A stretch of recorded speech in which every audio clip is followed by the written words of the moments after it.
SUBPOENAED. You are now rocking with that dude Pascal. We be going wild, Haitian in the building, so original. Got the haters catching feelings. Get your hands up to the ceiling and keep them held high. Cause St. Louis isn't ready. Forget about it, goodbye. Hold on, we just saying hi. Five somebody, rise up. Weekdays, catch us live. Somebody, let's go. Good morning. Oh, good afternoon and good evening, everybody. Welcome to the Pascal Show. Hope you guys all doing well out there, enjoying your day, making it positive, making it everything you needed to be, and more. We got a very interesting show for you guys today. Some more of a discussion because we need to talk about this. And, you know, I told you guys if there was any movement that was worthwhile talking about, I would be talking to you guys. Well, anything that was worthwhile in the movement within this trial, okay, within this Idaho 4 case, etc., that, you know, for a fact, I would be here to talk to you guys about it. We got some interesting information here, and I got some questions, y'all. I have questiones, okay? I got many questiones, and I'm wondering why. That's it, just why, okay? Good old-fashioned Southern why this is actually happening. Because of the information that we've known, at least that we think we know, as far as personal accounts, witness accounts, etc. We're going to get into it, okay? We do have somebody very, very special coming on in just a minute.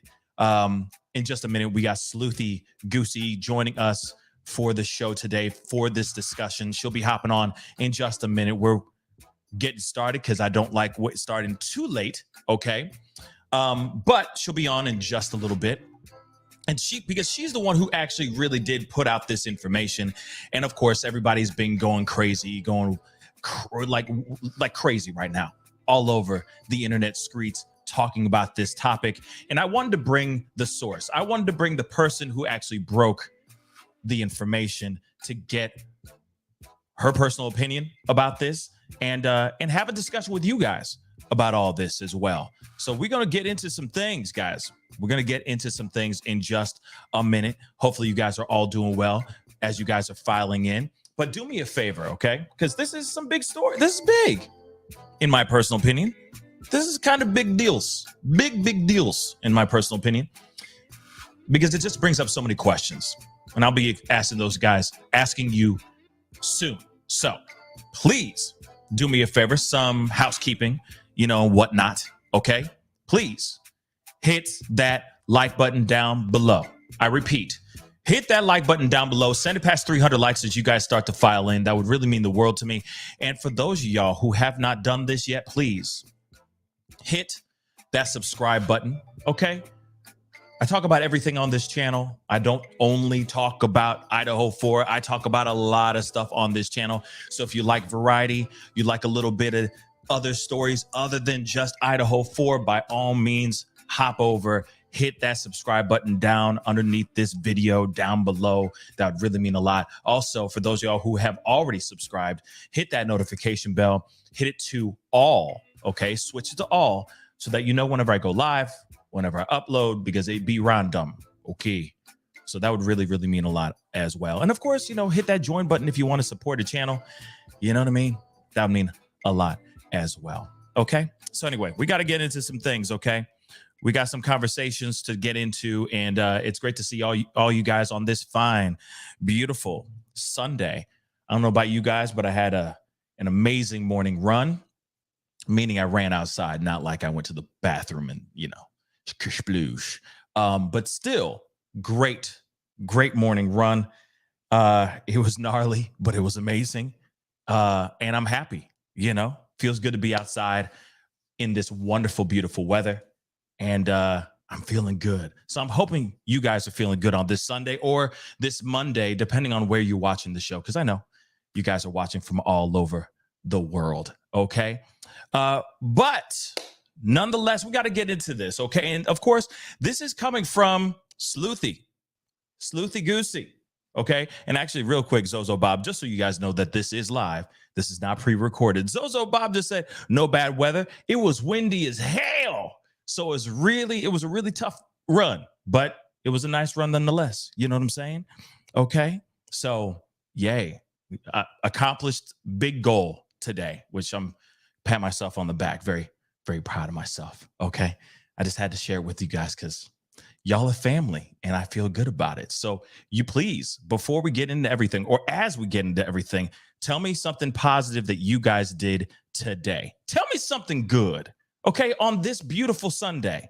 Okay. Whether it is raining in your neck of the woods or not, it is still a beautiful day because you are still on this side of the earth, breathing in this beautiful air. So comment in the comment section as we get into this. Okay. What positive thing, what great thing you accomplished today? I know it's only the morning, but just curious. Okay. Yes. Roxy just said, I woke up. Damn right. Damn right. Joanne Hendricks, thank you so much for the $20 super sticker. I really do appreciate it. Thank you so much. So much. Thank you. Thank you. Thank you. All right. Watched church, made my bed. Absolutely. Okay. Did yoga. Okay. Thank you, Jazz. I appreciate it. I'm proud of you too. You're here. So proud of you too. You know what? Sleeping in is really amazing. When you get a chance to do it, dag nabbit, doesn't it feel good? Feels pretty damn good. Okay. Okay. Cleaning. All right. Wait. Went to see the Wallflowers last night. Wallflowers. That rings a bell. Ain't that Bob Dylan's son or something random? Something? Ain't that I don't remember the song, but then weren't they like a one-hit wonder? No disrespect, just saying. You know what I mean? But that sounds like it was fun. Okay, I need to clean my sheets. Spring cleaning from Ann. Okay, I like it. I like it. Yes, it's a band, but I thought the son, the lead singer, is like the son of Bob Dylan. You know what I mean? Like a Rolling Stone. You know what I mean? Bob Dylan. But I digress. Okay, I digress. Oh yeah. Okay. Yeah. One headlight. I remember that song now. See? Yeah, everybody remembers it. See? That's a deep cut, right? Ain't that a deep cut? A Classic just said one headlight, on Twitch. Thank you so much for watching on Twitch. Be sure to hit that follow button on Twitch as well. That would really, really mean a lot. Anyway, I digress. We're talking about wallflowers. What? Okay, left turn. Okay, but we got to get into some things. Okay, let me just make sure everything's good. Hopefully she'll be on very, very soon. Okay, but we got to get into, I just lost it. Shoot, hold on. We got to get into, come on, the actual video or the actual subject at hand. And one of the things is, this is from Sleuthy Goosey, so I wanted to share this with you guys. And of course, she'll be on any minute now, hopefully. She says here, which is interesting. So I'm going to blow this up so you guys can see this, but you can see subpoena to Nevada for Bethany Funke or Funky. I've heard two different ways. I think it's funky, but I've heard funk too. Okay. So subpoena to Nevada for Bethany Funke as a material witness in the BK case. So she says, I wonder how many other states have documents filled that we don't know about because they're not included on the Idaho cases of interest page. Now, this is just some of the paperwork here. And of course, this has been shared like crazy. People have talked about this like crazy as well. Okay. But as you can see here, and actually I pulled this up so we can actually blow this thing up and look into it a little bit more. But as you can see here, they are bringing her in as a material witness to this case. Now, I got questions. Okay. I got a lot of questions because let's keep it real. We all remember what happened with, I guess, the probable cause affidavit, right? The PCA. We went through that like crazy. We've passed over that a million trillion times. Okay. And from what we understand, let me pull this back up one more time. From what we understand, Bethany doesn't know a damn thing from what we understand. In that probable cause affidavit, there's nothing that says anything about Bethany. There's a whole lot about Dylan. Man, we have, and everybody else has done millions of videos about Dylan, what she was doing, so on and so forth. There's been crazy. It's gone crazy, far off the deep end as far as like the rumors and the crazy things that have gone out there have been absolutely maddening, okay? But we all know, we all been wondering what happened with Bethany. And then finally we hear from a source on Banfield, oh, you know, she didn't hear anything. She wasn't a part of it. She woke up, she walked out, she saw the chaos, and that's it. Now she's basically disappeared. I've heard from very specific sources that she is no longer in Idaho, hence the reason why they were sending documents to Nevada, which I'll explain here in a little bit. But she's no longer in Idaho. She kicked rocks, she ran. So why is she becoming and I'll bring that up again, a material witness to a crime that she claims, at least from what we've heard, that she was not even a part of, that she was not even witness to?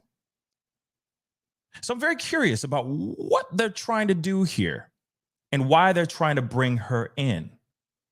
So we're going to get into this. We have a very, very special guest coming onto the show with us. Please welcome Sleuthy Goosey to the house. Hello, Sleuthy. I'm so sorry I'm late. Oh. It's okay. Can you hear me? I can. Can you hear me? Yes. There's a little bit of a delay, it looks like, but we're just going to rock and roll. Okay. Okay. So thank you so much for being here. So I got to ask you here, though, because there's a lot going on here that, at least with this new information, with her being subpoenaed like this, what are your thoughts on this? Because last I heard, Bethany knows nothing. So why is she being brought in as a material witness? Well, so I expected a subpoena for her for sure. My thing is, so with being a material witness means that your testimony has the ability to change the outcome of a trial or a hearing. So whatever she does is very, very important. And so I think a lot of us are struggling with the fact that if it was that important, surely it would have been in the PCA. What's most interesting to me is that not only is she a material witness, but the motion to quash is really what gets to me, is what would be the reason for wanting to stop from testifying. That's what especially if you know that you have information that is able to sway the outcome of the trial. Now, if she was trying to, let's just say, as we already know, she's trying to quash this subpoena, basically meaning, as you just said, she's not trying to testify. She doesn't want any part of this. If she's trying to do that, right? Wouldn't that basically say, like, I mean, I understand the fear. I understand. I can only imagine the amount of fear that that's going through her body right now. Hence the reason why she left Idaho. She's nowhere near Idaho anymore. Not even nowhere near the state. So it makes me wonder why, like,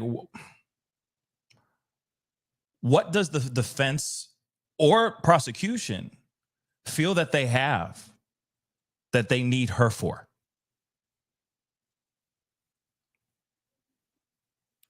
I mean, we can speculate if you want, but sure. In terms of, okay, so if I'm thinking of things that would change the outcome, I would say that maybe their connection to Bryan Kohberger,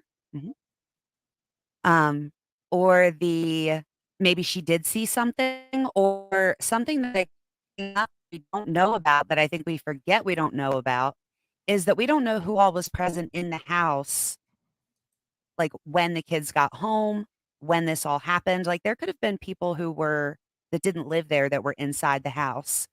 Um, it could be they could have went through the search warrants and the roommate's cell phone data, and perhaps they found him trying to contact one of them, and maybe that is it. I'm not sure. I mean, I could speculate a million things, but if it's important enough where it could sway the entire opinion of a trial or the hearing, I would almost imagine she would have had to have talked to him or seen him or something. Yeah. It seems okay. Let me just say this too. I just feel that, just to get this out of the way, I do think that everyone else that was involved or that was in that house will be subpoenaed.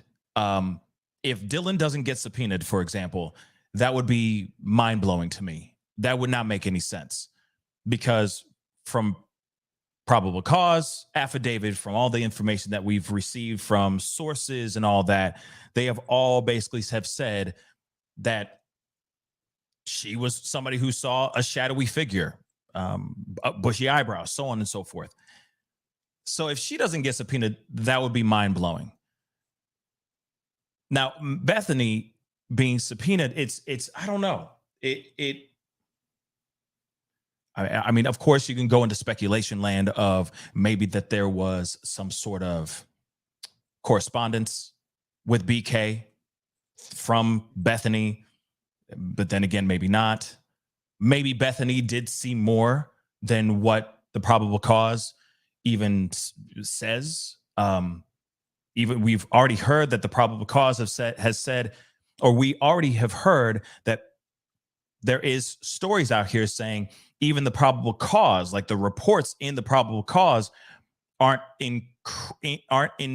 not shoot. I'm sorry, I can't even say words today. That they're not completely accurate.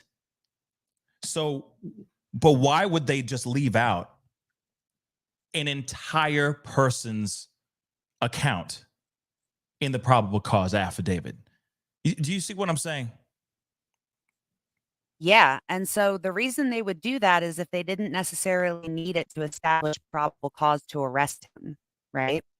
So if they didn't need to add her testimony or whatever it is that she saw in order to have enough probable cause to arrest Bryan Kohberger, then they wouldn't necessarily have to include that. I mean, even if it was something even if it was something so extreme to, like, where he spoke, you know, spoke to him. I mean, they wouldn't necessarily have to add that because they had Dylan's description of this person that happened to match Bryan Kohberger's. Um, but if that's the case, unless they anticipated not meeting probable cause in this hearing, I can't imagine why they would bring her into the probable cause hearing. You know what I mean? Like, if Right. everything they have in the affidavit was enough to establish probable cause, and that's all they have to do when they go to this hearing in June is reestablish to the judge with the defendant there that there was enough probable cause to arrest him and now proceed to trial, then they wouldn't need her. But the fact, I mean, if that is what if they want her to come speak at the preliminary hearing, the only reason I could think of that they would feel that was necessary would be if they were, I don't want to say concerned, but we'll just go ahead and say that, concerned about meeting that level of probable cause. So they're just going to throw in an additional thing to just in case, you know? Gotcha. Gotcha. Well, maybe you can explain a little bit more of this this document that you sent out on Twitter and all that here. Oh, sorry. The bottom half of this, the docket entry information. Can you walk us through this a little bit? Because to me it says, like NEF, proof of electronic service, document issued by the court, and a 3870 request. Like, what are these really pertaining to? So those are the codes for it's basically just the codes for the documents that they're using. So when they go into their filing system and they're looking for, say, the template for a search warrant, it will pull up. Some of them are basic, some of them are more specific. Like the one that is there for the motion to quash is a basic motion to quash, and then they go in and they add their additional, like fill in the blanks, which we've learned this boilerplate thing, it is a real thing. So that's really all that those numbers are. But if I could just go back a little bit, I wanna go to, because we were talking about this in the space yesterday. I had a Twitter space after to talk about this. Yeah, I saw Um, that. and we were looking at the timing of other things. So what happened, or like, where is this October 3rd or August, what? April. April 3rd. Yeah. Where is this coming from? Why was it all of a sudden sent? Were they just trying to give her enough notice, which is probably so. Um, but we were looking at the court documents, and I hate to bring up the Brady Giglio thing, but I'm going to. So Go ahead. the defense filed a second supplementary request for discovery. Then, like the next day, the prosecution filed that Brady disclosure and said, hey, we found this thing and we're doing an internal affairs investigation. It might be Brady Giglio material. Okay. The fact that that came up after this second supplementary request, I almost wonder if something was found by the defense that they then had to address. Because then right after that is when the prosecution was like, we spoke in camera, which just means like with the judge in the judge's chambers, explain the whole situation. They handed over all of that information to the defense, and then the judge issued the, um, what's it called? Like a protection order so that they can't share that information. And then the very last filing that we have from March 29th, I believe, is the prosecution saying, okay, we've now fulfilled everything that you've asked for in your supplemental request for discovery. So everything you have now is everything that we have. It's all up to date. Well, then a couple days later, within the week, Bethany's getting subpoenaed as a material witness. So that April 3rd date is when one of the attorneys, either the prosecution or the defense, went to this judge in this county in Nevada, because that's where she is. Right. And what they do is they go to this judge. We need a subpoena for someone in your jurisdiction because we don't have jurisdiction where you are. And this person needs to testify on such and such a date in such and such a trial. And their testimony is, they're a material witness. Their testimony is important and it can change the outcome of the trial. And here's why. And they give reasons for why this person should be compelled to come to Idaho to speak. The judge in Nevada then says, they go over that stuff and they say, yeah or no, that's exactly, that person needs to be there. So I will let this subpoena go through. And that was on April 11th is when the judge reviewed all of that stuff and put in saying, we're going to issue this subpoena. They've proven to us that they need to have her testimony. Now we need to serve her. So that next April 11th is their proof of service. So that would just be them serving Bethany with this subpoena. Right. When she got served. Yes. Gotcha. Now, And do you have the other screenshot? Yes, I do. I do indeed. 1 second. 1 second. Because this is really the interesting part is how that was then handled after serving. Yes. Here we go. Jeez. Wrong buttons all over the place. Yes. So, So the only other date is the 21st, right? right. Yeah. Well, I mean, there's 3 21sts, right? So there's the Yes. proof of electronic service, notice of appearance, and then of course the motion to quash, which is a weird. It's new. That's a new word for me. Quash. I keep thinking that they're trying to say squash, like but quash. I mean, Yeah. essentially, yeah.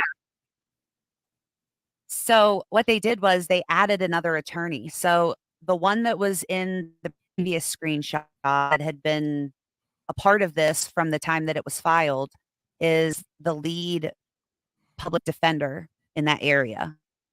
I don't see a notice of appearance for her, so I would just be willing to say that I'd feel confident in saying that they just assigned a public defender to this when it came through. In this filing on the 21st, she obtained an attorney, which is this Kelly Valoria. And on the same day, that attorney filed with the court a notice of appearance saying that she's representing Bethany. And for Bethany, also submitted a motion to quash. And basically, all that is them saying that Bethany does not want to be compelled to testify. It's very interesting. The Don't you question think? is, why? You know, I do. I mean, I get that she's probably scared, but again, I don't see it happen. I don't see them accepting that. I think she will be compelled. And what's interesting is they put her in as a material witness.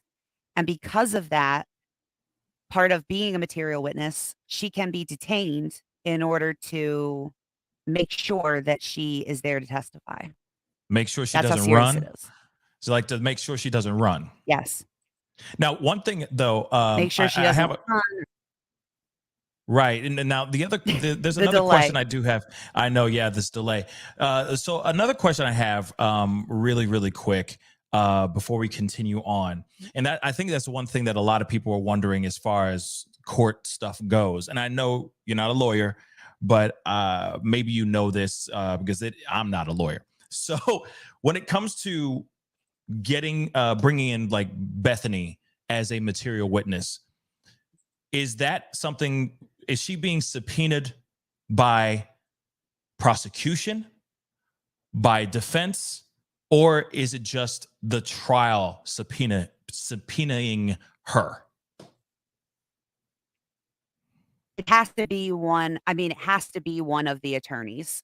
So it's not like they go through and they say the judge is going to tell these people that they need to show up because they're in documentation. So it would have to be specific. The attorneys, one or the other, would have to put in that subpoena request. Okay. I don't know who did this. I'm going to call first thing tomorrow morning, see if I can get an answer. Now, when I see things come through a lawyer, I immediately go to lawyers. And so I went to a lawyer and they were like, well, the subpoena is like not that interesting. And then I refreshed the page and I said, well, what about this motion to quash? And she was like, yeah, I wasn't expecting that. That's interesting. So I asked a bunch of questions, basically trying to explain away why she would want to quash her responsibility to come and testify. Right. And I got shot down every time. I'll preface with that. But I said, if she would need accommodations there, would there be a motion to quash? Meaning if the time doesn't work for her or the fact that she has to travel really far, would those things result in a motion to quash? Or would it be some type of order to like modify the subpoena in some way? So say she would fire back with a modification that says, well, I can't physically be there, but I can do it via Zoom or whatever equivalent they use. And the lawyer said, I wouldn't think so. And I would think that Bill Thompson, who is the prosecuting attorney wouldn't oppose accommodations. So whatever, if she was his, let's say, star witness, he would just be like, whatever it is you need to do. I mean, they can pay for travel. They can pay for rooming expenses. Like if that's what's needed is her to be there, they will make it happen. So she's like, I couldn't see an accommodation being an issue for the prosecution, for one thing, but also that's more for Judge Marshall to deal with. You only move to quash if you don't want to be compelled to be there. So, so I'm like, what about if you're going to plead the fifth? Like, what if you are trying to, what if you're exercising your right to not speak? You cannot do that. You cannot do that here. I mean, you can. So it's really interesting. People, you can't say, I have nothing to say. I'm exercising my Fifth Amendment right. You have to physically go there, and this judge, these attorneys, they have to ask you question after question after question. Every question requires a response that says, I can't answer that. I'm exercising my Fifth Amendment right. So even then, she would still be compelled to show up there. So it seems really limited in the reasons for wanting to quash. And the fact about it is that she just does not want to be a witness. And she's going to have to be. I mean, they're going to make her. I feel like at the end of the day, she has no choice. Let's keep it real. It doesn't matter how terrified she is. She's one of the only people that survived in that house that may have information that could either convict this man or exonerate this man. I mean, we got to look at both sides of the fence here, right? And I understand, like what you just said earlier, I understand the fear. I understand that, you know, what happened to her roommates is absolutely, it's indescribable what happened to her roommates, and the fact that she lived through that and survived through that. I'm sure she's pretty much, I'm sure, still not only traumatized, but also counting her lucky stars that she's still alive, and possibly being in the same room of this convicted monster, I'm sure, is just a mind screw in itself as well. So her not wanting to be there makes sense as far as the fear side goes. But as far as the side of justice and trying to lock this mother lover up, okay, lock a bad guy up, I don't know. I just feel it just, I mean, of course, I'm speaking from my own perspective. I am not Bethany, and I can only imagine where she's coming from and what she's dealing with mentally and all that. That's why she ran. She didn't go back to Idaho, University of Idaho, and I don't blame her. But there's a part of the justice side of things that makes you wonder why she would try to distance herself from the actual trial itself. I feel that it would be inevitable. Same thing with Dylan. It's inevitable that they would get subpoenaed to come in and speak in this trial. And if they weren't, it'd be mind-blowing. So, or sorry, you're right, CH. I meant accused. Sorry. I meant accused. Sorry. Semantics. But you get what I'm saying, okay, guys? But go ahead. Right.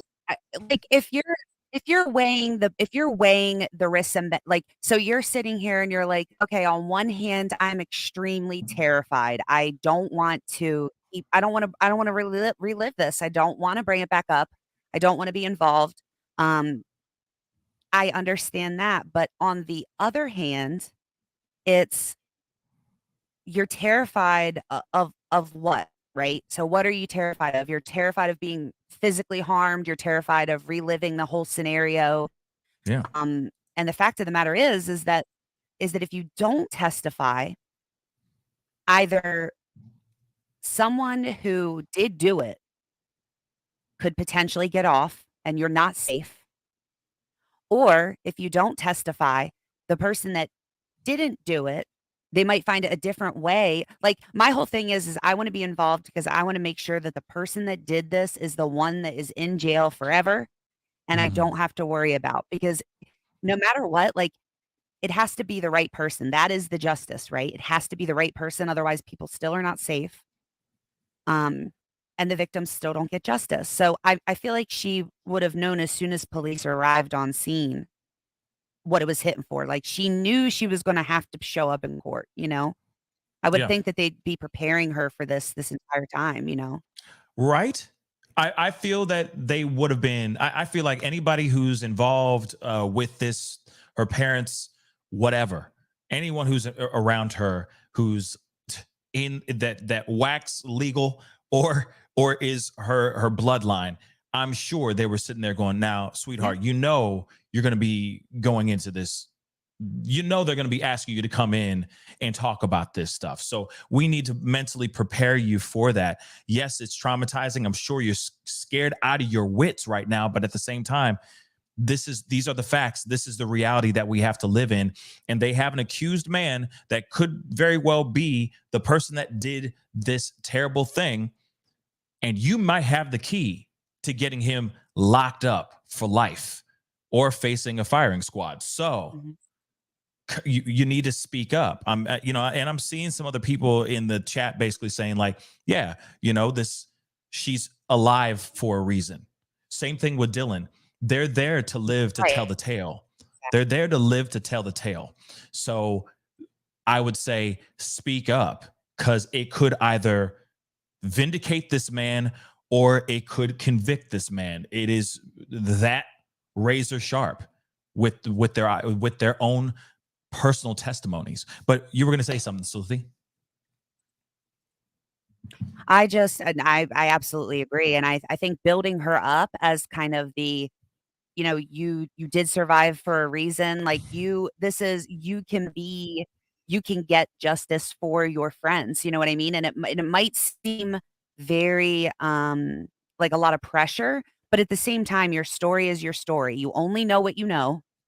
So you go in, you speak from a place of only knowing what you know and share what you know, and if it's that important, you've helped, like, they're here regardless of, um, anything else that has happened. If you as someone who has experienced survivor's guilt, it would be Mm, really good for her to help get their justice, and I'm sorry, I mean, and again, we can speculate for the reason or what information she might have, but the absolute fact of the matter is that she is considered a material witness in some way, shape, or form, and whatever information she possesses can 100% make an impact on this trial, whether they find him guilty or innocent. So it has to happen. It just has to hmm happen. Yeah. Real quick, I got a couple comments here. I want to pull these comments up really quick, and I appreciate all y'all support. I was just throwing some of them up while we were talking, but I think this is yeah, I think this is important stuff. Nini Panini just said she absolutely knows something. Um, Matthew Gilbo. Hopefully, I'm saying that right.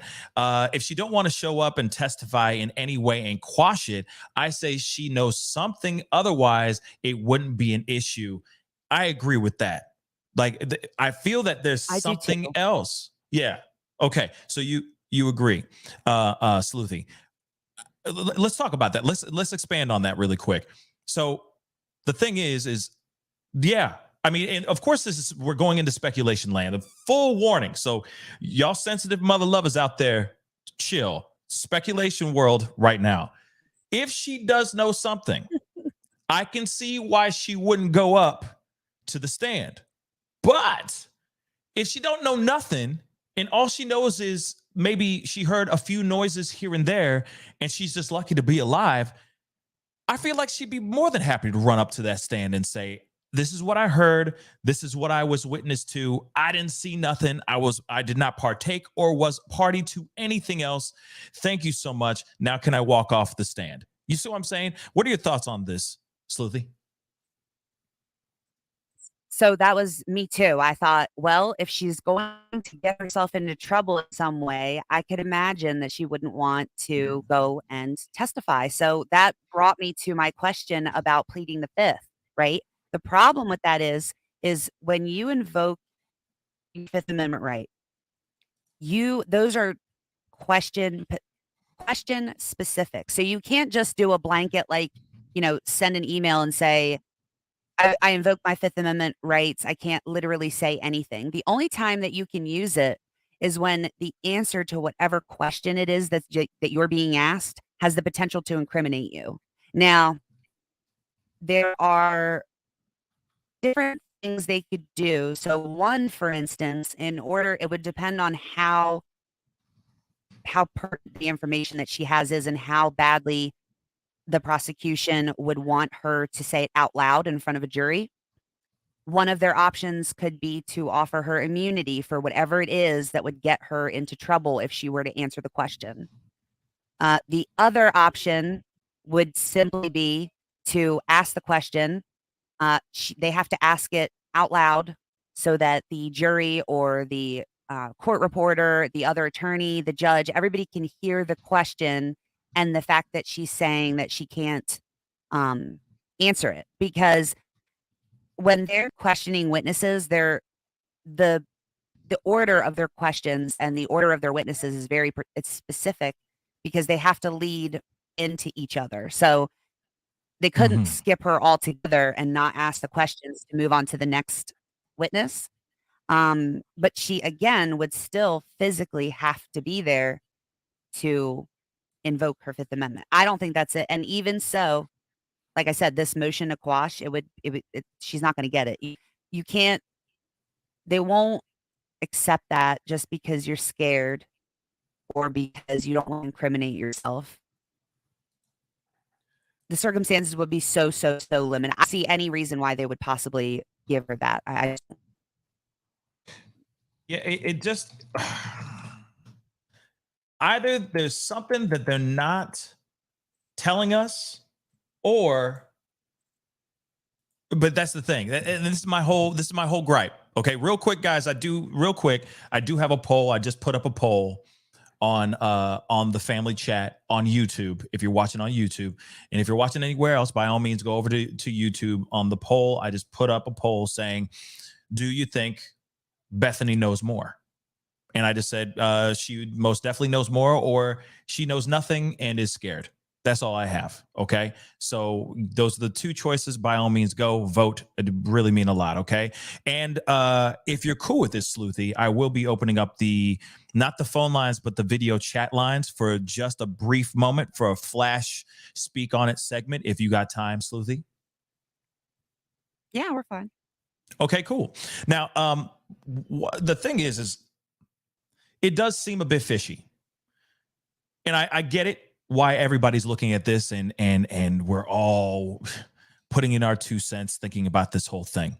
And it's all because of videos like this one. Let me just play this for you guys. Hit the number 1. Let me know you guys can hear this really, really quick. This is from way back. This is from months ago, y'all.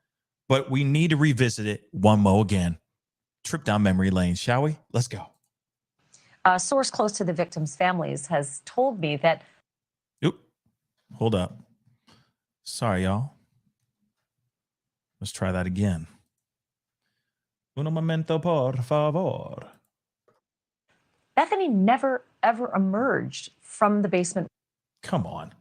room. Like, she never came upstairs.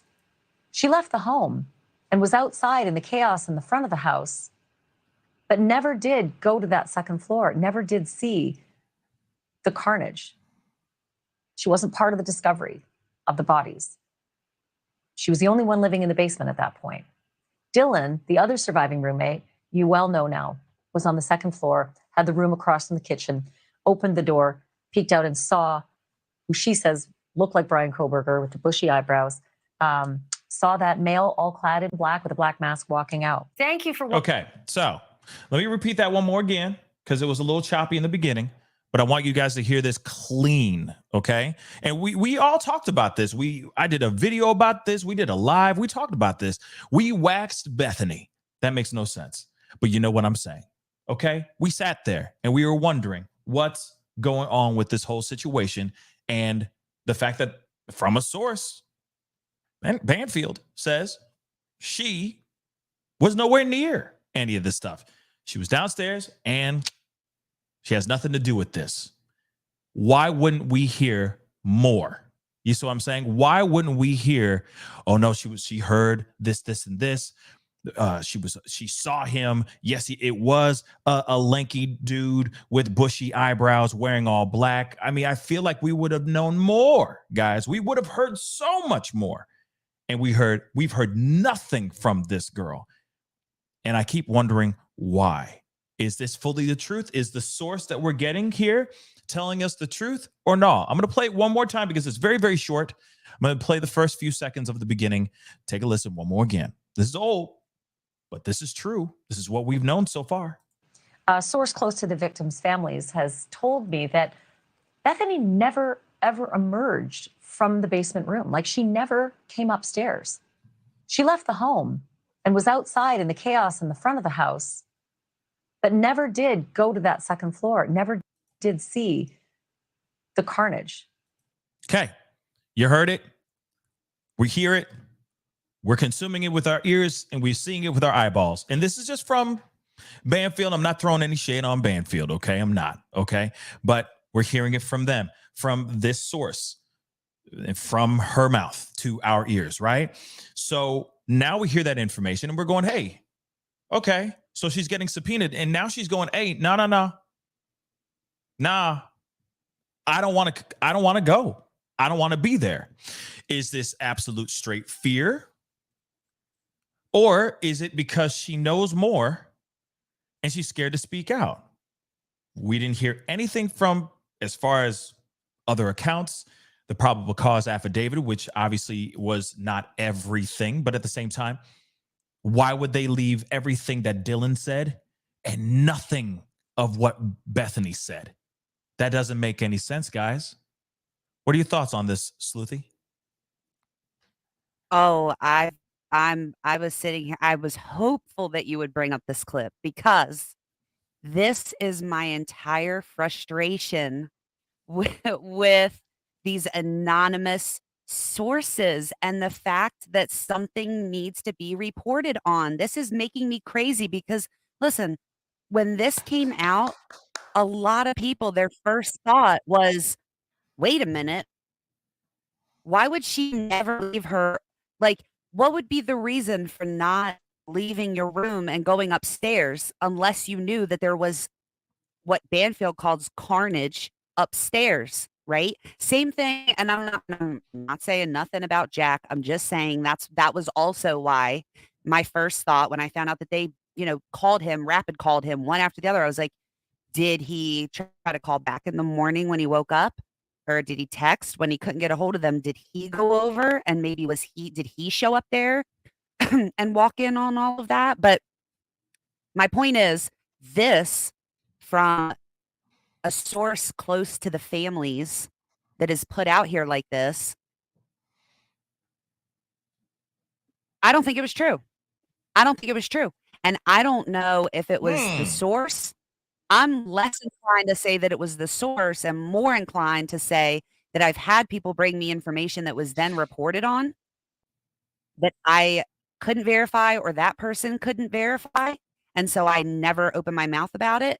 But yet next day it was on here from, again, anonymous sources. And you got to remember, I can trace back several of these anonymous sources. Okay. Only pieces of what that person said. If you could see, for instance, about Bryan Kohberger wearing gloves in the grocery store. Right. Okay? We heard that from a source. Well, I could show you the screenshot of the person that said that. Her friend's husband is an FBI agent the day that he was arrested. And yeah, that was in there, but so was a bunch of other crazy things. And it's like, the source has to be anonymous because you're not going to put this screenshot up here, And I just, Right. this is why you have to be so careful. And there were people who were upset yesterday about um, this tweet with this information being posted elsewhere, uh, not knowing where it came from. So I only put that it was from Nevada, not what county it was from, and it doesn't say that on the screenshot. And I was like, people were like, you should, Sleuthy's the one that posted that. And I think people think that it's all about like wanting to get attention for posting things. And it's not about that. It's about that all of us should be tracing back our sources. Like the girls that I work with that bring me information all the time, I question them everything they bring to me. I trust them, but it's still yet, I'm like, where'd you find this? Who said it? Where can I go find it myself? It's super Right. important. And every time we have these anonymous sources, how many times do we have to see that it's not true before we quit running with stuff? There's stuff to report on here, real stuff. Why isn't this reported yet? We should all be talking about this. Yeah. I'll just say this. I completely agree with Okay. Let me just say this. I 110% agree with you on this because I feel that there's just been moments and I feel like we've all done this as content creators and all that. We just kind of ride that wave as hard in the paint as we can without actually looking up and getting air and maybe stepping back and looking at the grand picture. There is a lot of stories like that where we get information that we want to be the first to get out the information. We want to be the first, because we're all trying to scoop the bag. We're all trying to survive. It's terrible, but them are the breaks. That's the business that we are in. But it is very interesting when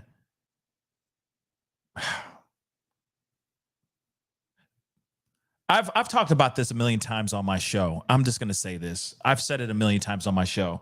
This is the reason why I'm bringing up this topic right now. Is because, for example, this I think is a big deal. This is what I think. This is big. This is a big movement in the case. Not, he's left-handed. Let's talk about that for 5 hours. I don't give a damn about that. No disrespect to anybody else who sits there and talks about how he wears Fruit of the Loom boxer shorts. I don't care. What I care about is the movement that's going on, the solid pieces of documents that say what's really going on. I've made my mistakes in the past. I mean, we all do. And then you realize, what the hell am I doing? Why am I wasting my time with a source tells us that he loves Campbell's soup? Like, I don't care. I want to talk about what's really going on in this case.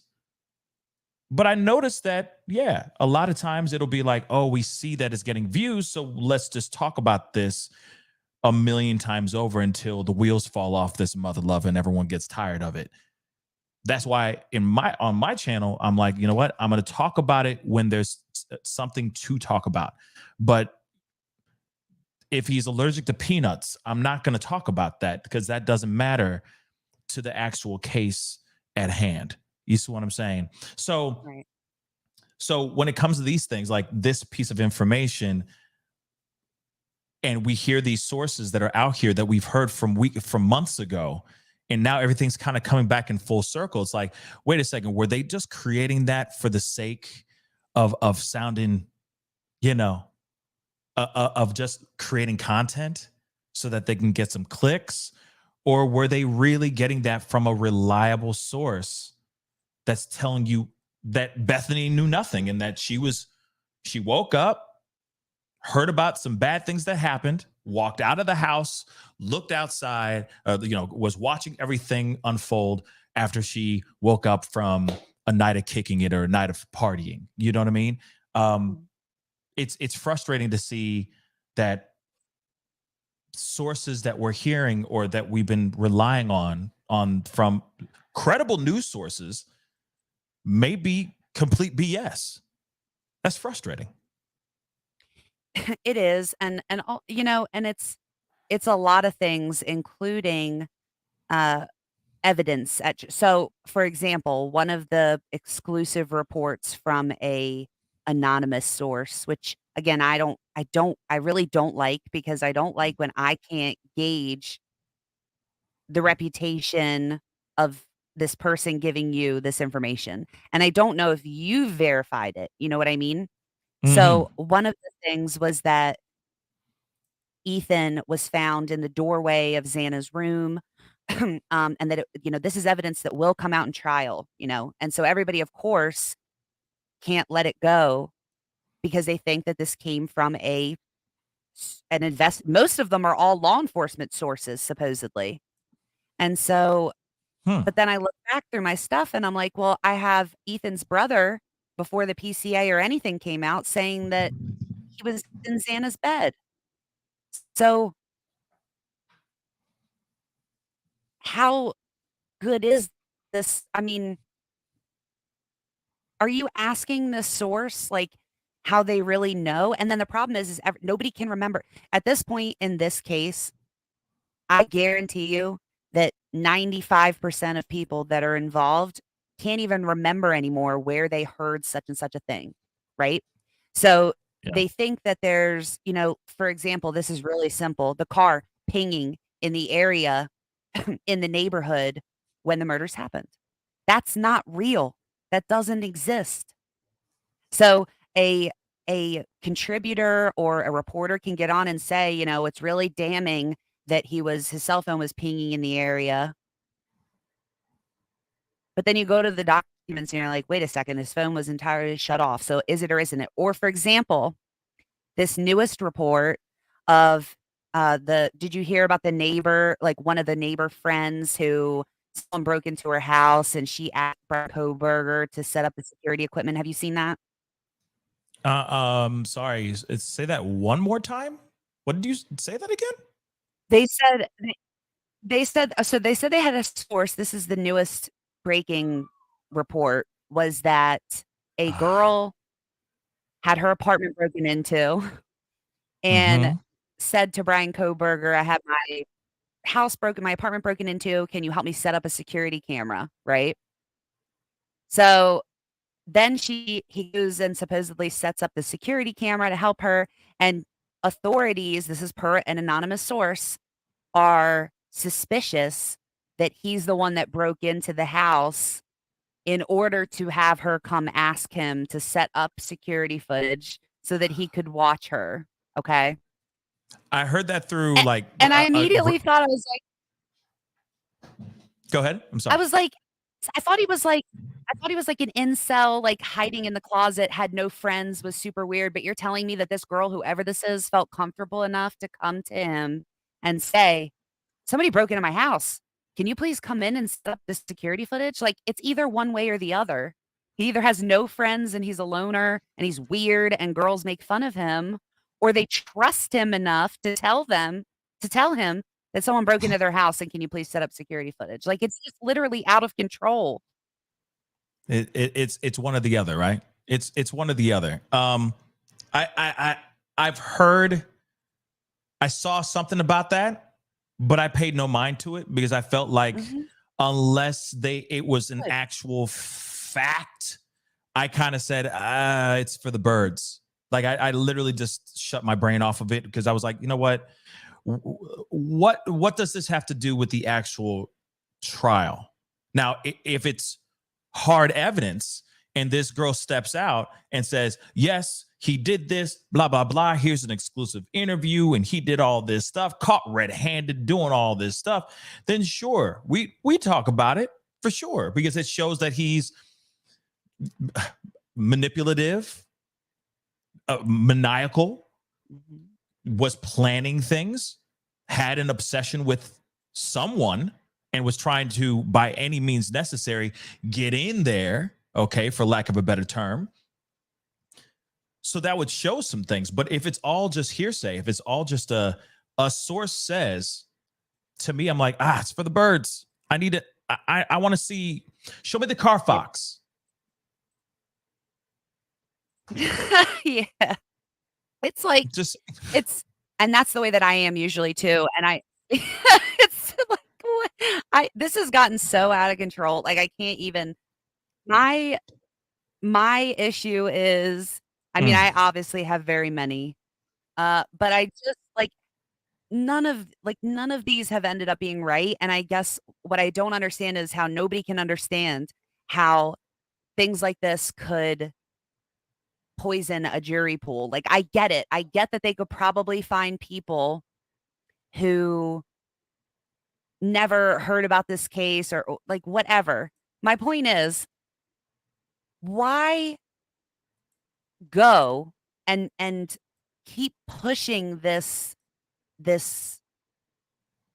person who we don't even know if it like you're making this man this person and we don't know if that exists.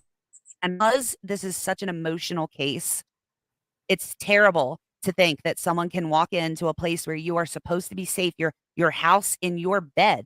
My bed of all places in the house. If you're going to attack me, please do it elsewhere because my bed is I spend the most money on my bedroom.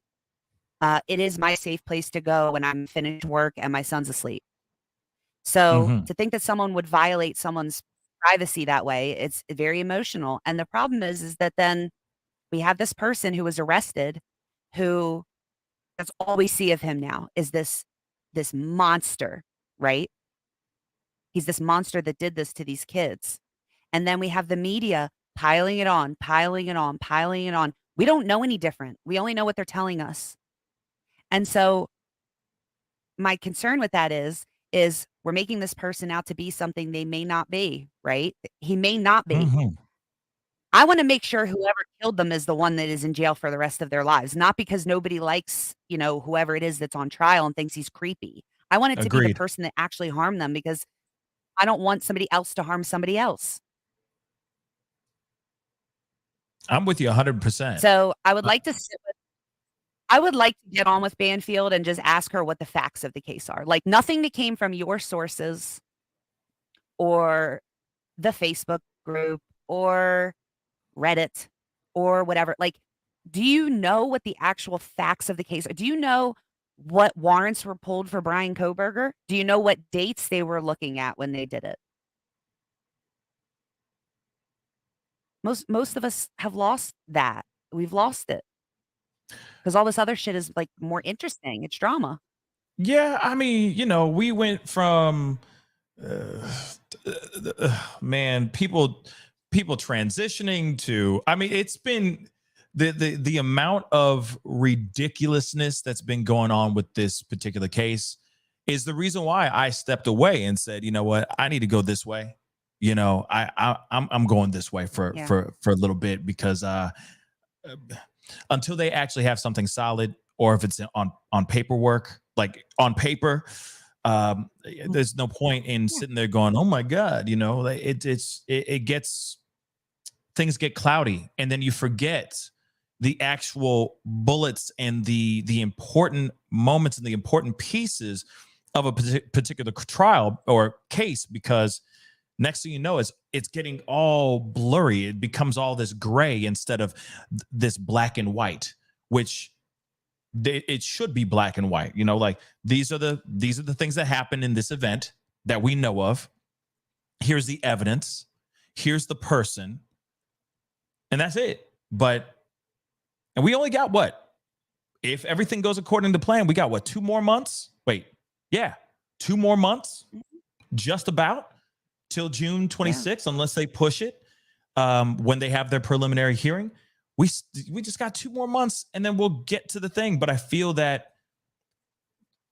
content creators and online news sources have been sitting and just kind of stretching out a story or a case that doesn't really need to be stretched out. It's getting too murky to the point where when you get to the actual trial, you're sitting there going, wait, what is the truth? What is not the truth? Is Dylan transgender? I'm confused now. That's how bad it's gotten. Right. That's how bad it's gotten. It has. I've had people quote the paperwork to me but then they can't go back and find it in the paperwork. And it's like, well, the paperwork didn't change, right? I mean, the paperwork says what it says, but you know, I feel like a lot could be done. So when they have like experts on the news and the contributors that have, you know, I think there's something to be said for people who are offering commentary on stuff like this, who are doing it from a place of neutrality and not being under a particular. So for instance, if I go on the news, if I go on Banfield right now and I start questioning Banfield, or my response is total opposite of what's expected of me in my response to her question, I'll never be asked back, right? And Right. so they know that when they're speaking as witnesses, not witnesses, experts on the news, people really take their account of things into heart and question. So a lot of times we don't even like read the documents because it's boring and it's a lot of documents. So if so and so, if expert Pascal says that that's what the document says, then I believe it, right? Right. But we have to remember that there are higher things above those people that are talking on the news, and the fact that the news is available all the time, I think, plays a big part into why we keep hearing from anonymous sources, and we keep hearing things like that he needs the channel changed and that he has his own remote control. It's because we still want to talk about it, but nobody's giving us any information. But could it be that we're not going and looking for information? For instance, this filing in Nevada has been filed for what, 20 some odd days, 20 days now? Yeah. No one was looking. They wouldn't know it existed if it didn't just appear one day out of absolutely nowhere. So if we want to keep talking about the story, shouldn't we be going and looking for legitimate things to be talking about and not waiting for like anonymous sources to call us and gossip? It's gossip, really. Yeah. I agree. You know, If it's strong, I 110%. want to know why. Like, Yeah. yeah, I want to Yeah. talk about all of it, good and bad, but I want to know that it's real. Yeah, I agree. You know, and that's, I think we're on the same page. I just feel that a lot of times it's the drawing out of everything, and it's the all this other stuff just to create content for content's sake. And for me, you know, it gets a little, you know, it just gets a little daunting and frustrating, because there are, no disrespect, and I say this a lot on my show, there are so many other stories we could be covering, everybody. We could be so obsessed and trying to figure out so many other stories that are going on right now, missing persons that are out here, etc. But no one's focused on that. Everything is this, and I'm going, to me, it's insane. And real quick, I just want to make this abundantly clear. The only reason why I brought up the is Dylan trans is because a few months back, somebody was crazy enough to get on their YouTube channel and start a rumor basically saying that it is not true. I was just using that as an example of how crazy and how off the rails this case, this trial, this story has really, really gotten. It's gotten that bad. And I go, okay. And I think we all, you and I agree, Sleuthy, it's gotten so obsessive to the point where, like we just talked about, it's just gone off the rails. And I'm going, let's reel this bad boy back. And when there's real solid evidence of things, then we could talk about it. Like the evidence, all the documents that we went through, as far as the evidence that they allegedly had, all the court documents that we saw just about a few weeks ago, 769 pages of that mother lover that we basically went through, like half of that mug live as a family. I mean, there's a lot that is out here that is the real meat and potatoes here of what really matters. All this other fluff don't matter. It just doesn't. Okay. Now I'm going to be opening up the phone lines, or the not the phone lines, but the video chat here for a flash speak on it segment with me and Sleuthy Goosey. And again, Sleuthy, I really do appreciate you being here. It's really nice to have you on here, and it's nice to have somebody on that agrees with me. I will say that. No, I love talking to you. And you know what just occurred to me? I've What's been up? sitting here thinking, and I'm like, I'm still trying to come up with when you asked me about like what information she could possibly know. And then we were talking about Bryan Kohberger. And anyway, what just popped into my head was that 9:12 to 9, whatever that like 10-minute time frame, 9 a.m. in the morning, that he went back to the area. You remember what I'm talking about? Repeat that one more time. And actually, before you repeat that, I'm just going to say this really quick. If S Dubs, because I see that I don't have any mods in the house right now. S Dubs, if you're down to be a mod for this show and only for this show, I will turn you on as a mod really quick, because I think we need a mod in this chat. So if you don't mind, I will make you a mod for this show and this show only. Okay. That's it. Okay.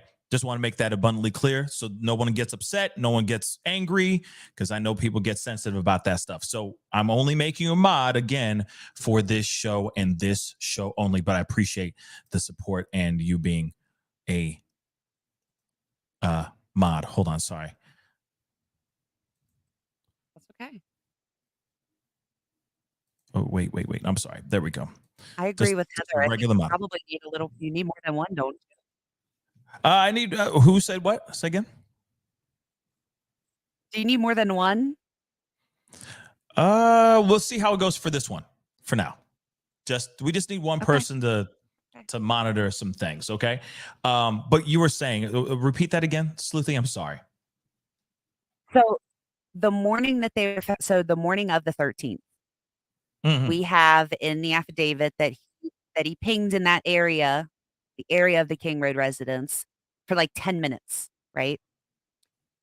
And people were like, "Oh, he must have went back to get the sheath." And I've always had an issue with that, because I'm like, if he went back to get the sheath, why didn't he go in and get it? He had hours before he even woke up, right? I mean, if we're to assume that 911 was brought into play immediately after wake up, then the house still would have been silent. Everything would have still been off. Why didn't he go in and get it if that was the intention? And long ago, I had said, what if he was there to drop somebody off? Right? Yeah. So could someone have, or even pick somebody up? So could somebody have had company and they got dropped off at 4-ish and then picked back up at 9:30-ish?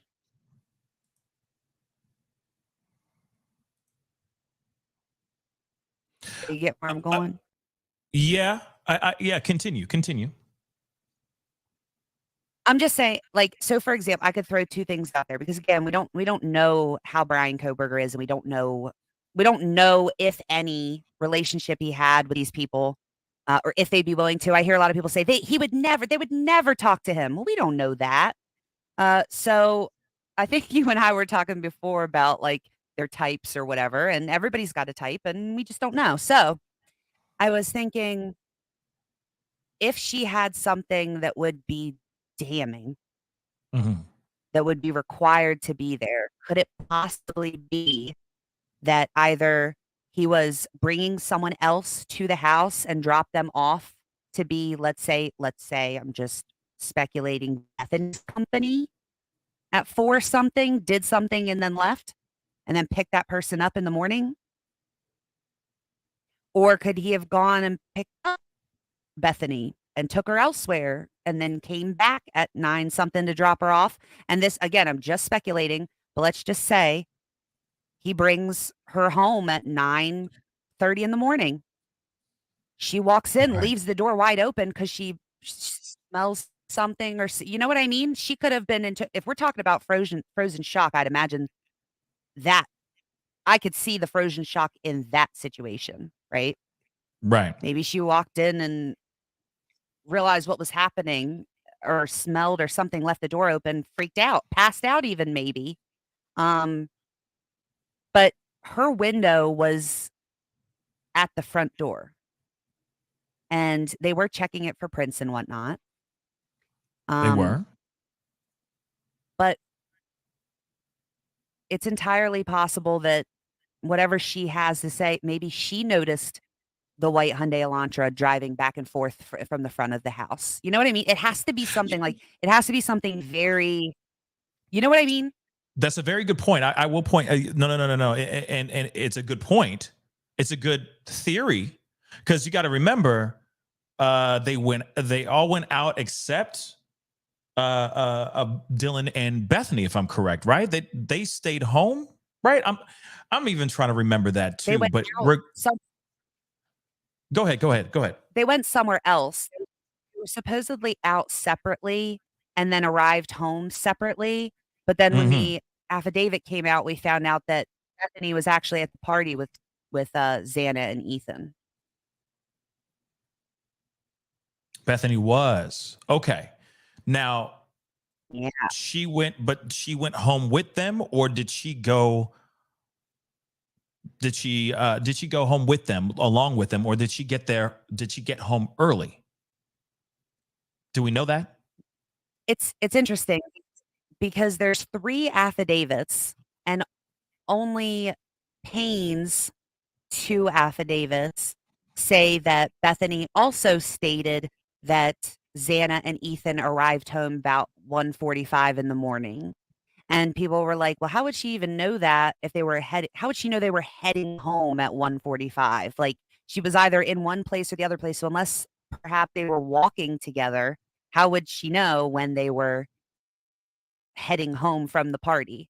But then in the Washington warrant, Blaker said nothing about that. He just said that she witnessed them at the party from 8 to 9. That's all he put in there of her testimony.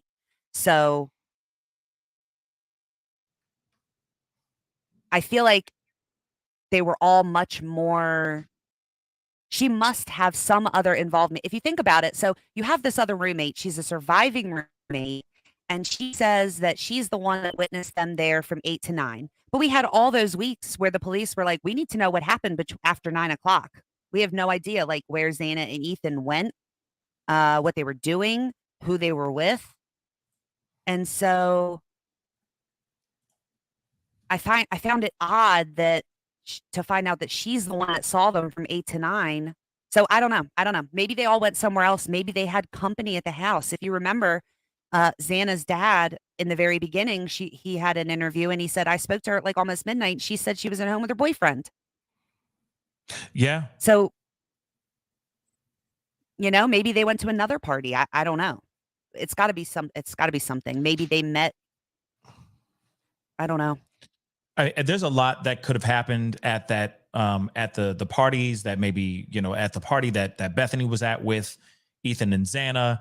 There is a possibility of her going home earlier after the frat party to go and went home and chilled. She could have literally seen something on the way home. She could have seen something when she was getting ready for bed.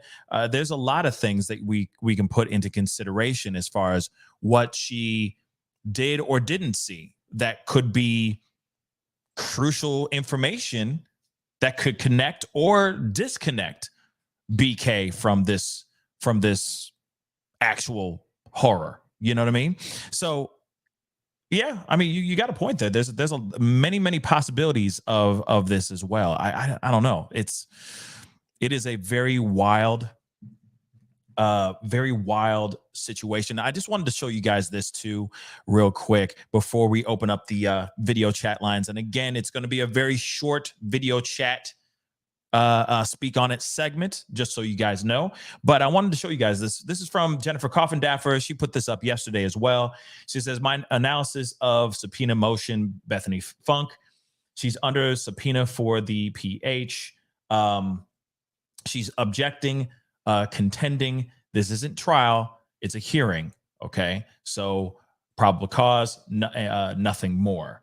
Now, she shouldn't have to testify at the preliminary hearing, which is what she means by PH, only at trial. I hope the judge quashes the subpoena. We shall see. Now, the way I'm looking at this, I entirely disagree. but you see what I'm saying? The way I see that, the way I read this, she's saying she hopes that the judge dismisses the subpoena, quashes it, says bye-bye, we don't need her, exactly kind of thing. Saying. So, in my personal opinion, and I love me some Jennifer Coffindaffer, but I don't agree with this. I don't, because if she has something, if she has information, why are we protect? I get protecting her. Let me just pull that back. I get protecting her so she doesn't get in trouble or hurt or put in harm's way. But if she has information, why are we protecting that? Why are we stopping her from being able to go out there and say something? I don't know. Go ahead, Sylvie. I mean, I can figure why. So if you read more of her opinion or analysis of this, she believes that this is a material witness subpoena to from the defense. She thinks that this is Bryan Kohberger saying she is a material witness to the case. Keep in mind, the material witness can change the outcome of a trial or a hearing. She thinks that it is from Bryan Kohberger. Now, everyone's saying, if he's innocent, why isn't he saying he's innocent? He'd have to have some type of proof to say that he was doing something else or was with someone else or was, whatever the case may be. So what if she is a material witness to the defense? Why, if she can go and say, and I'm throwing this out there, that this would be, and I'm speculating that this would be something that would be material to the defense and to the trial, is if she could say, I got picked up by Bryan Kohberger at such and such a time, and he dropped me off at 9:00. We were together, in Washington. That is important, and it needs to be forced to be said, because if that were the case, somebody out there needs to be arrested, right? So to say you want to just disregard the testimony entirely when you know that it is material to the case, I can't imagine. Now, I wonder if the opinion would change if it was that it was material to the prosecution, if the analysis would change. You see what I'm saying? Yeah. One thing I do, oh man, if that is the case, if this is really the case, like what Jennifer Coffindaffer is saying, if that is the case, I'm wondering what the defense has up their sleeve. If it is the defense actually calling for her, trying to subpoena her, having her come in, it does make me wonder what is being said here, or what they have. They might have something good up their sleeve. I do not know. But if it's just a general, prosecution and all that, if prosecution is trying to bring her in, then I say bring her in. Because no matter what, if her story still remains the same, if she knows nothing and she woke up one day and just woke up to horror and went outside and that's all, she didn't even see the carnage as we heard from Banfield a few months back. If that is actually 110% true, then I say bring her in. Bring her in then. Because no matter what. It's not possible. It's not possible. She can say she knows nothing, but they have some type of evidence that says she knows something. You know what I mean? Absolutely. I just hope it's not, Yeah. No, I absolutely agree. Let me do this really quick, guys. We do have a poll going on at the top of the chat right now. It's almost at 500 votes, but please go up there and vote right now. Okay, love to hear your thoughts. Do you think Bethany knows more? That's the poll. And the two choices are she most definitely knows more, or the other one is she knows nothing and she's just scared. It's just as simple as that. Okay, go up to that poll because I see almost 1,000 souls watching the show right now. I do appreciate all y'all for being here. Okay, and also do me a favor because we are going to be opening up the phone lines because I feel like we've said our piece, but I want to hear not phone lines. I'm sorry, our video chat line. But I do want to get the opinions of everybody else, or as many as we can get in really quick. But I'm going to give you guys some guidelines and some rules before I put in the chat link here in just a minute. But before we do that too, hit that like button down below. Send it past 500 likes. That would really, really mean a lot. Okay. That would really, really mean a lot. Let's get it past 500 as you guys are watching and tuning into the show. And of course, if you haven't done it yet, hit that subscribe button. That would really mean a lot. Laura Estrada, thank you so much for being a member for the past 20 months. She said in the chat, make me a mod. We need them. You know what? We're going to be fine for this show, okay? Because we're only going to be on for a few more minutes. We're not going to be on for very long. I know that Sleuthy has other things to do, and so do I. But I wanted to get you guys' opinions. And, of course, we already have thank you to S-Dubs for hopping in and modding for this show only. I just want to make that abundantly clear. Just for this show only. Okay? That's it. As soon as this show is over, she ain't a mod no more. So I'm just letting you guys know that. Okay? But I appreciate her coming in. No. People get really sensitive about that, and I don't want any drama. I don't want any problems. Okay? Yeah. So just to make that abundantly clear, guys, okay? So if you were to come in and be a mod, you'd be a mod for like 10 more minutes, for 10 minutes, and then you'd be not a mod anymore, okay? So without further ado, we got to get into some things, okay? I appreciate all y'all for being here. Real talk. We got to get into the Speak On It segment. I'd love to hear your thoughts on everything. Here are the guidelines. I'm going to do solo dolo really quick to make this abundantly clear. Okay, guys. You know I love y'all. You guys are amazing. I appreciate every single one of y'all. Please be kind. Please be respectful. And please be brief. Okay? This is going to be a very, very fast Speak On It segment. We're going one by one. So say what you need to say. We will respond, and then we hang up on you. No disrespect to you. It's just that I want to get through as many calls and thoughts as we can. Okay, Debbie's in the house. What's up, Debbie? Thank you so much for being here, Debbie.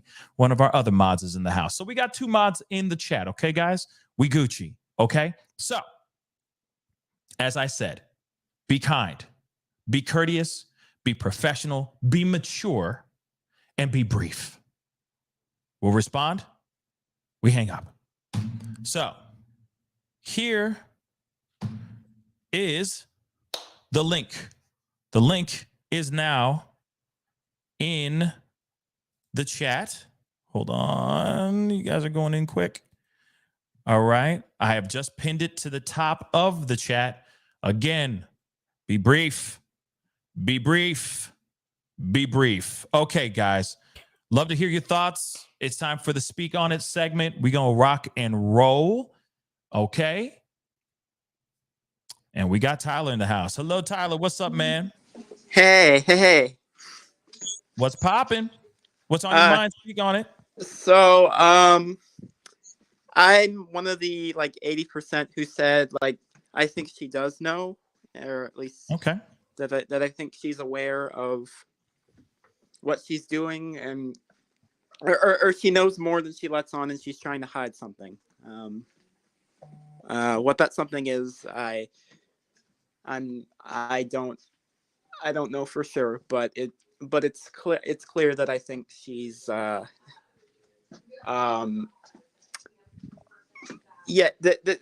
she's got a lot of problems on her hands, and she's trying to wipe the slate clean a bit. Interesting. What do you think, Sleuthy? I mean, I have to agree with that. I don't know exactly what it would be, but I wouldn't be surprised. It would make sense to me why she would want to avoid testifying if she knew that again, people get scared when they think they're going to get in trouble, right? Yeah. They most definitely do. And I would say, Tyler, if you can mute the show in the background, that would be incredibly helpful. But real quick, Yeah, I mean, I think it's natural and normal for any person who has been traumatized, lived through their own personal horror flick, even if it was them just being lucky and not actually standing there and seeing it, knowing that they walked out of there unscathed is terrifying. And I can see why, if she knows some more information, she might be like, yo, I am so scared. I don't want to see this man. I will have a nervous breakdown. I don't want to even be in the room. I don't want to relive this at all. Absolutely. I get it. You know, I totally get it. But I do feel there's a part of me that's like, something, it feels like she knows something. It does in my bones, down to my plums. I feel that she knows something. What that is, I don't know. What that is, I don't know. Go ahead, Tyler. One more.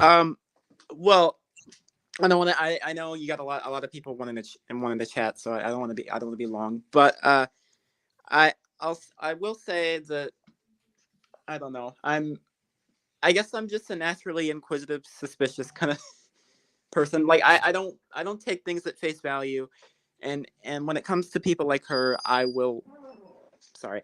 When it comes to people like her, I'll just say, yeah, I think something's wrong here, and I think if she is gonna come out and say anything, she needs to address it immediately. Yes. That's my take. And also one more thing. I know in the chat I was probably like, make me a mod, but oh, you're good, homie. You're good. Yeah. No worries. Yeah.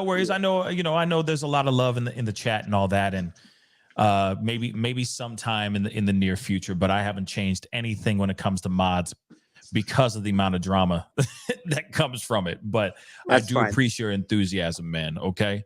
I appreciate it. Okay. I'll be talking to you soon. Sounds good. All right. Bye-bye. All right. Peace. We got okay.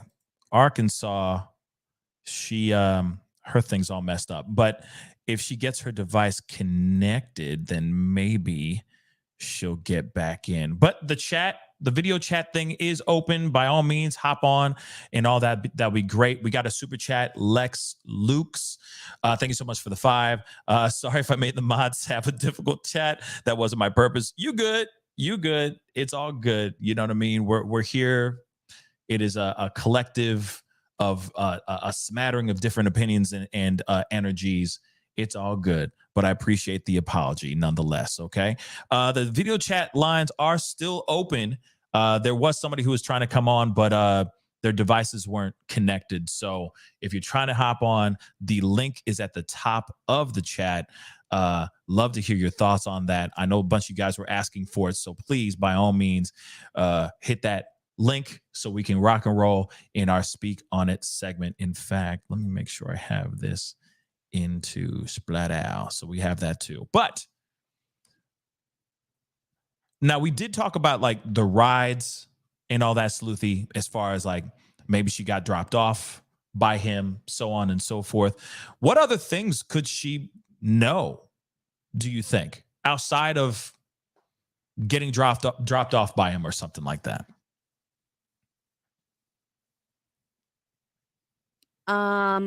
So one of the things, if I'm reading the PCA, one of the things that I know a lot of people found interesting was the fact that they used Dylan and Bethany's phones, the downloads of their phones, to determine when the crime occurred.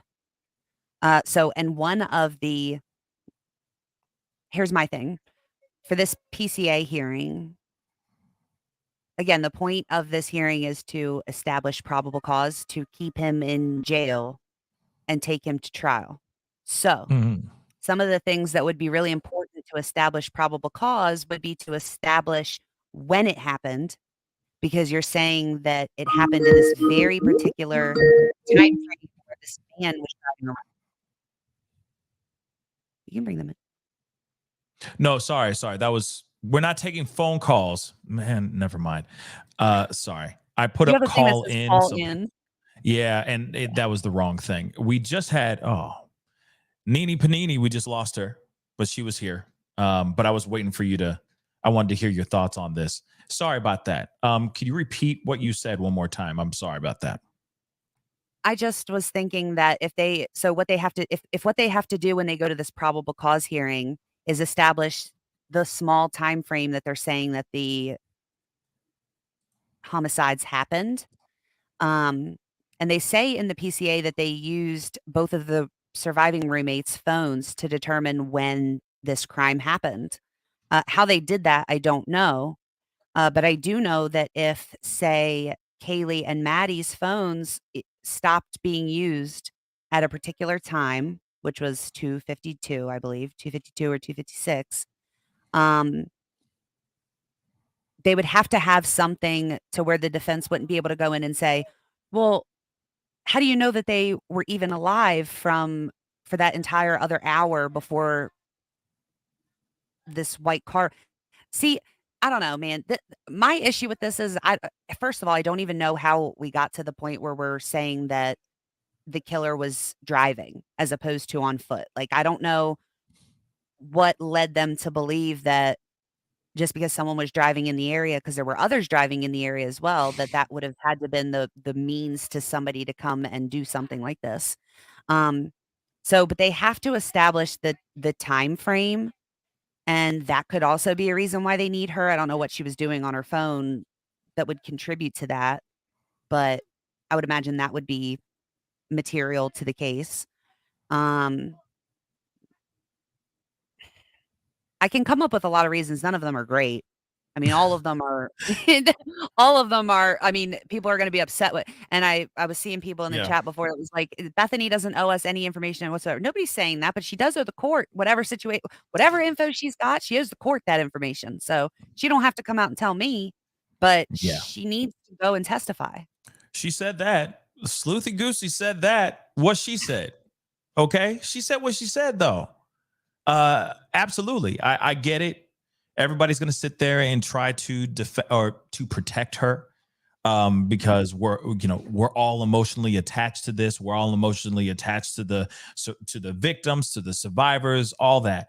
And we feel like there are, a lot of people feel like they are connected to us in some sort of way. So we're going to protect them at all costs. But if they have information, if they have crucial information that could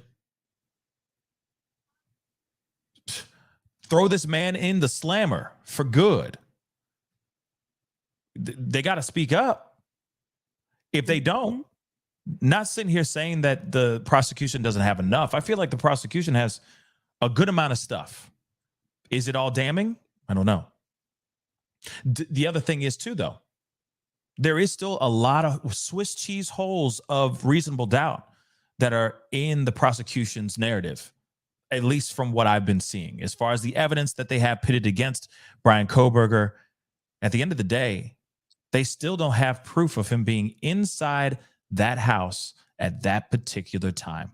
We have yet to have him in that designated place at that designated time doing that disturbing, unthinkable, horrific act. We do not have him physically in the house. So that's still a good piece of reasonable doubt that we have right there. Okay. Now, it looks like we got Nene Panini back, I think.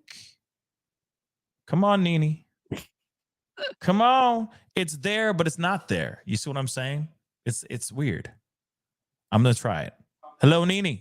Hello. Can you hear me? Oh. And then she gone. Hold on, let me try this again. Nene. Yes. Yes, Nene. Dag nab. How you doing, sweetheart? Okay, so my quick thing. Here. Yeah, my quick thing is, I believe she knew something. They found out very quick, and they kept her under wraps.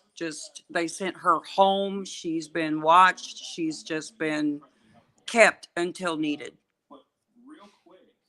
Okay.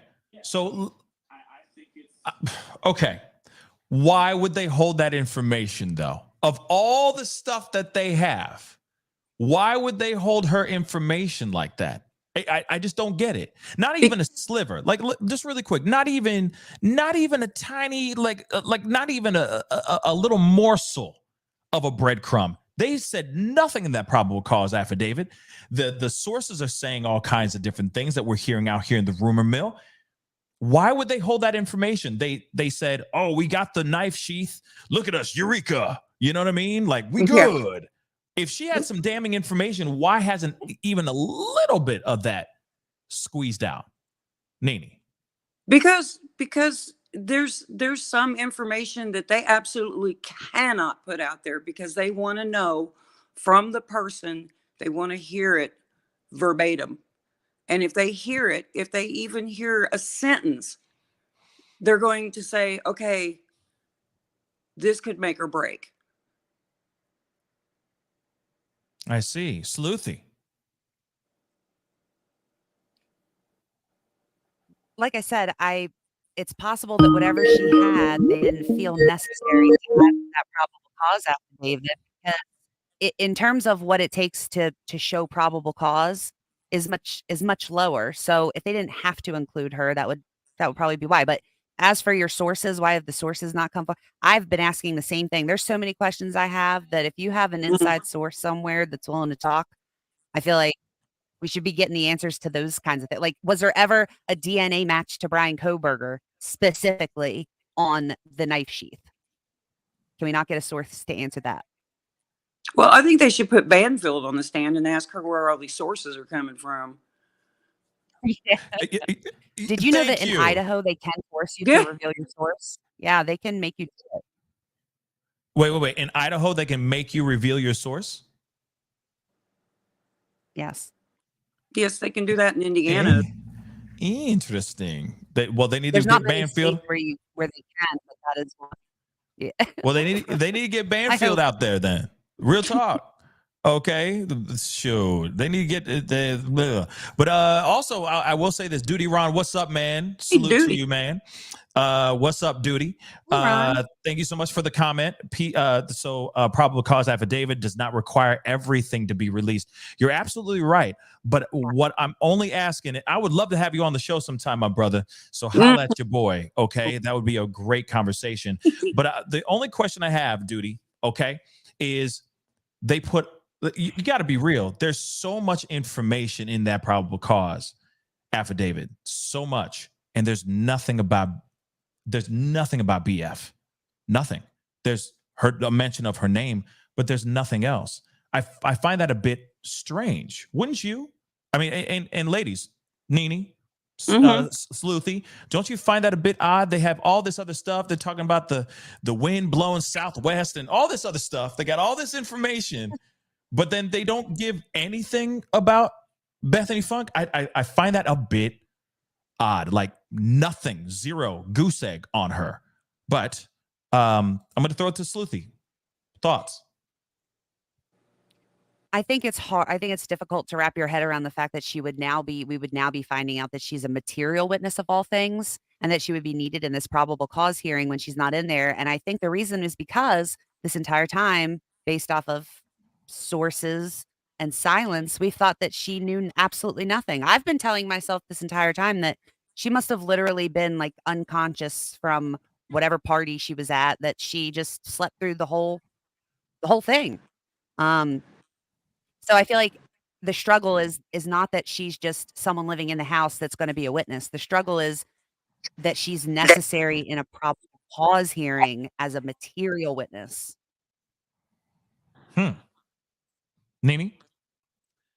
I still just cannot get past the fact that they found something out early. Something came out. Something was found out. Of course, we have to wait 2 more months to find out anything, but I just can't get past that part. Something is definitely on the books that no one else knows about, just Bethany and the police and the lawyers. Yeah.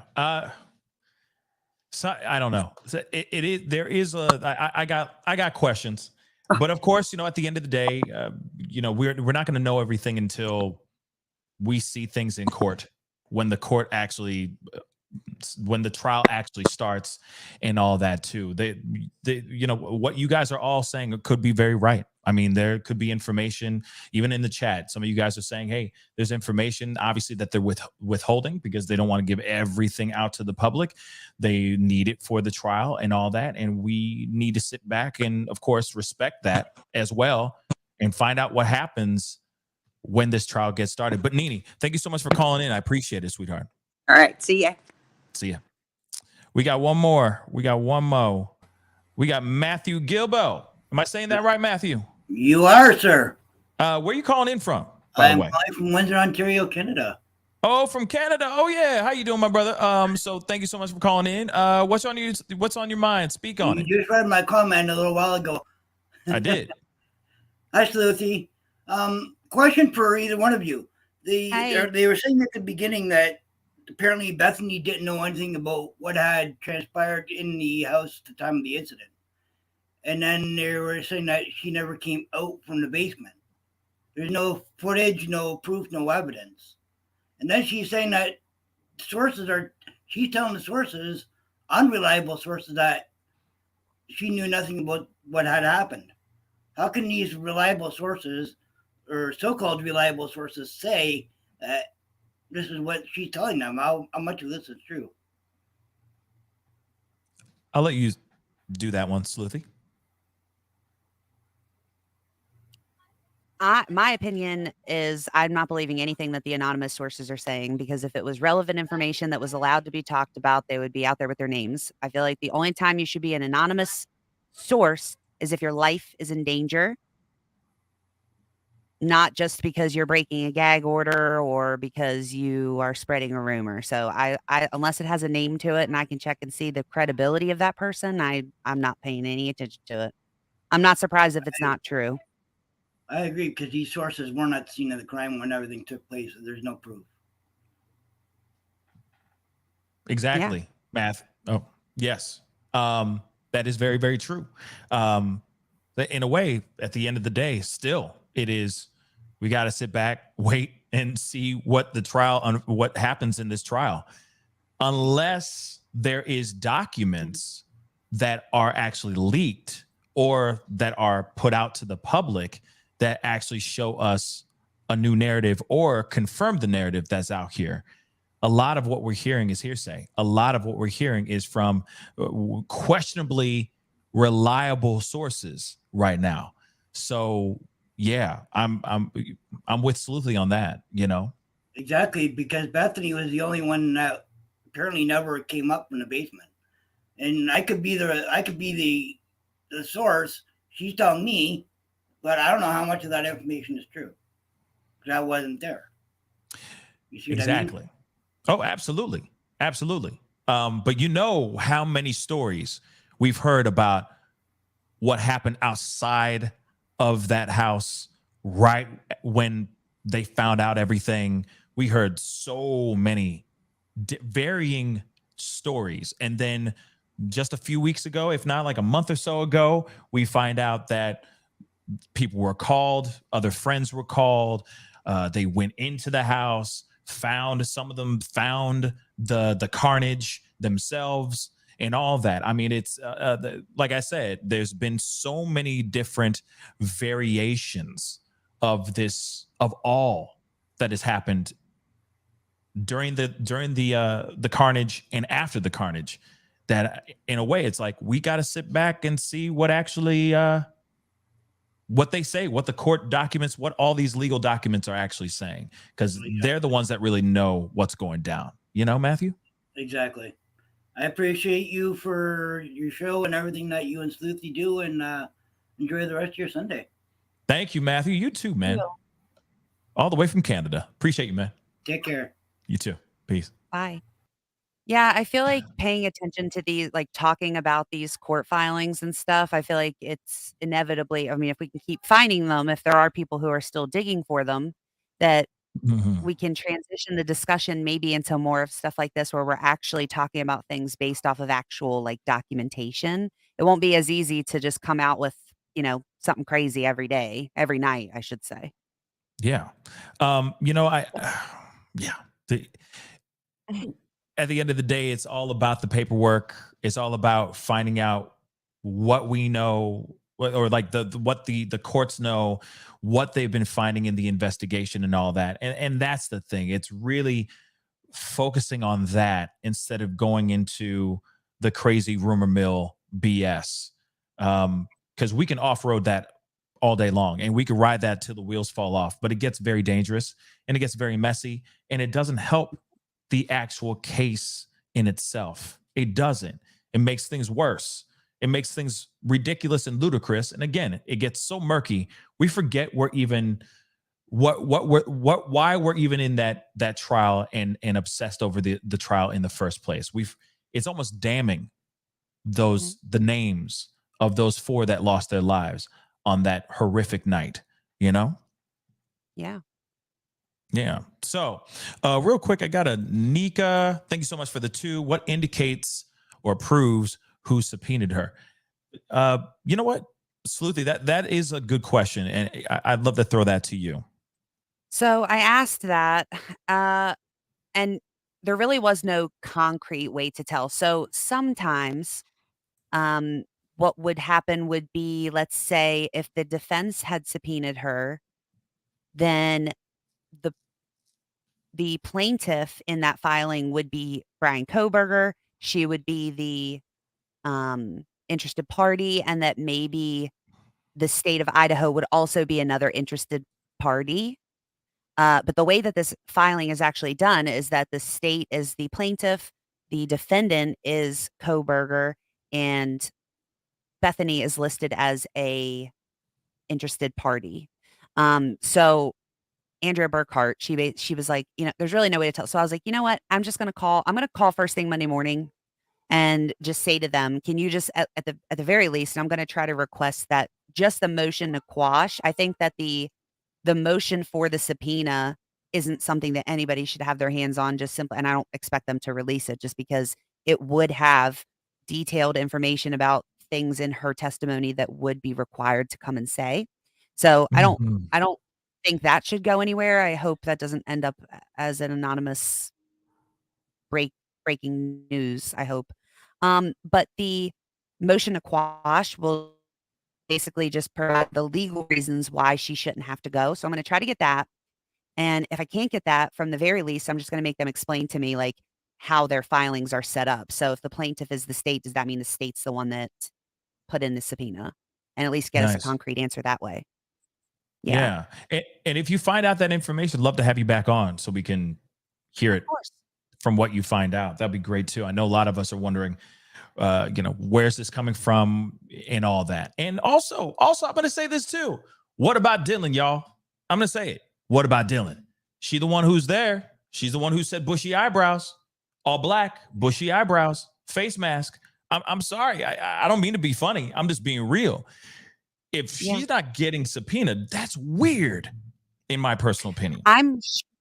I'm sure she is. Here's the problem is that Idaho has taken our access to their public system to look up his case. They've removed his case. They did this long ago so that we can't go in there and see what's being filed.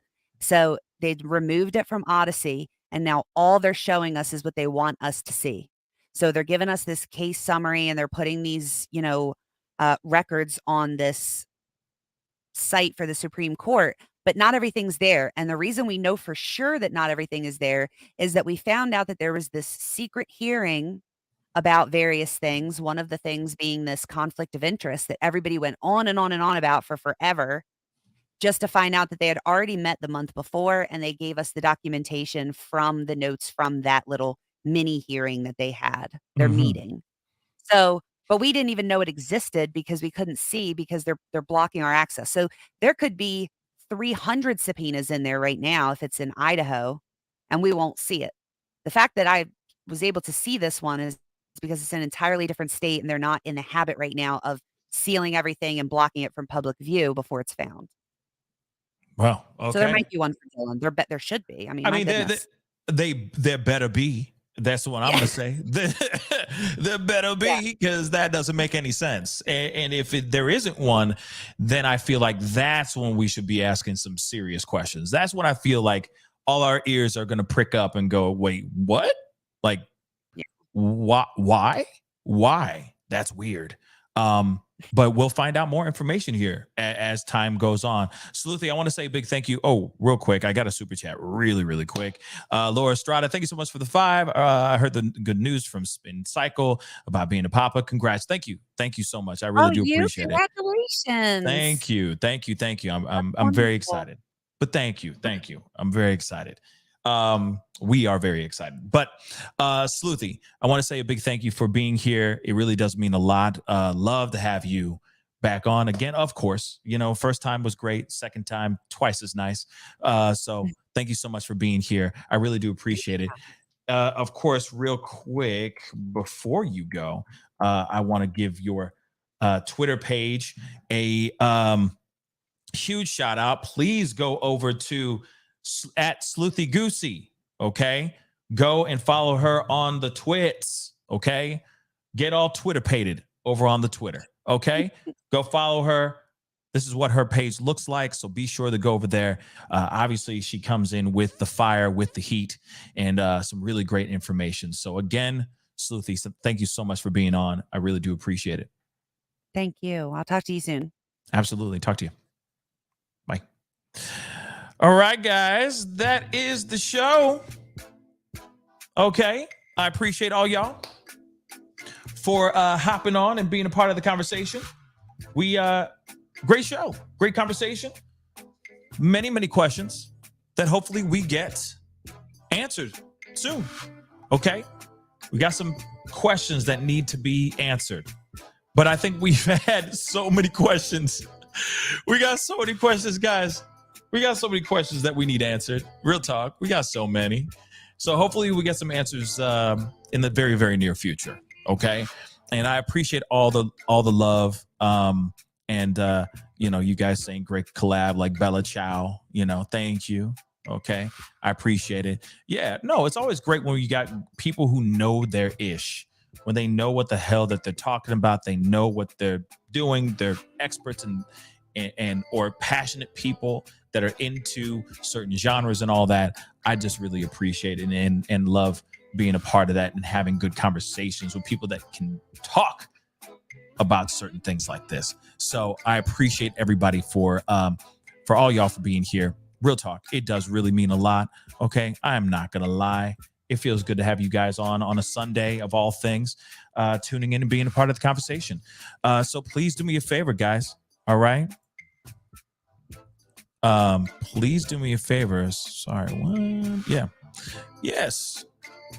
Got some cool news, guys. I appreciate it. Thank you. Yes. About to be a dad. Very excited about it, okay? So thank you guys so much for the love and the congrats. Maybe we'll do a stream about that later on, okay? But do me a favor, guys, okay? If you're happy about that good news, okay, hit that like button down below. That would really, really mean a lot. Okay, hit that like button, hit it, crush it, make it scream out your name, and don't forget to crush that subscribe button. Okay, for those of y'all who are new, appreciated the conversation and appreciated Sleuthy Goosey and my crazy ass. If you appreciated that conversation, by all means, crush that subscribe button. We got more stuff, more content, and more conversations that we have coming up very, very soon. Please do me a favor, hit that notification bell. Make sure it is set to all so that you know when I upload, when I go live, because there's so many other stories going on out here in these streets that we need to talk about and you guys need to know about, okay, outside of the Idaho 4 tragedy. Like Madeline Kingsbury. I'm just going to say that. Like her. Young woman from Minnesota, gone missing. Still missing to this day. Been giving you guys information about that. So just giving you guys a heads up. Take a look at it and support in any way you can. Spread the story, spread the news. That'd be greatly appreciated. Okay. Anyway, guys, thank you guys. Thank you for all the love. I really do appreciate it. Thank you. I appreciate it. Okay. Wait, hold on. I just saw something that disappeared. Where the heck did it go?